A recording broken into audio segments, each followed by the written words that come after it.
వేసవి ప్రారంభంలోనే ఎండలు తీవ్ర రూపం దాల్చడంతో తెలంగాణలో ప్రజలు అల్లాడుతున్నారు. కానీ అనూహ్యంగా వాతావరణంలో మార్పులు వస్తున్నాయి. 2 రోజుల పాటు చల్లటి వాతావరణం అలుముకోనుంది. ఎండలు ఒక్కసారిగా తగ్గుముఖం పట్టి చల్లటి గాలులు వీస్తాయని వాతావరణ నిపుణులు చెబుతున్నారు. 2 రోజులు ఉష్ణోగ్రతలు తక్కువగా ఉంటాయని ప్రకటించారు. ఈ వార్తతో తెలంగాణ ప్రజలు ఉపశమనం పొందుతున్నారు. వాతావరణ విశేషాలు ఇలా ఉన్నాయి.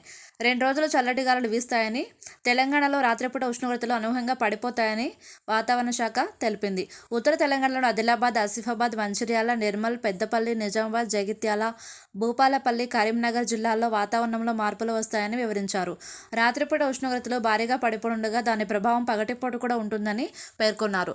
మధ్యాహ్నం వేళ కొంత తగ్గినా కూడా ఎండవేడిమి ఉంటుందని వెల్లడించారు. ఈ హైదరాబాద్తో కూడా ఇదే పరిస్థితి ఉండనుంది. నగరంలో ప్రధాన ప్రాంతాలతో పాటు శివారు ప్రాంతాల్లో చల్లటి వాతావరణం ఉండే అవకాశం ఉంది. ఉత్తర భారతదేశం నుంచి అకస్మాత్తుగా వీస్తున్న చల్లటి గాలుల కారణంగా ఉష్ణోగ్రతలు తగ్గనున్నాయని వివరించారు. మార్చి 6, 7 తేదీల్లో ఉదయం ఉష్ణోగ్రతలు 10 నుంచి 12 డిగ్రీల మధ్యన ఉండనున్నాయని వాతావరణ శాఖ తెలిపింది. మధ్యాహ్నం యథావిధిగా 35 నుంచి 36 డిగ్రీల ఉష్ణోగ్రత ఉంటుందని వెల్లడించారు. మార్చి 6, 7 తేదీల్లో హైదరాబాద్తో పాటు దక్షిణ తెలంగాణ జిల్లాల్లో కూడా ఎండవేడిమి నుంచి ఉపశమనం ఉంటుందని పేర్కొన్నారు. ఉదయం పూట 14 నుంచి 15 డిగ్రీల ఉష్ణోగ్రతలు నమోదవుతాయని తెలిపారు.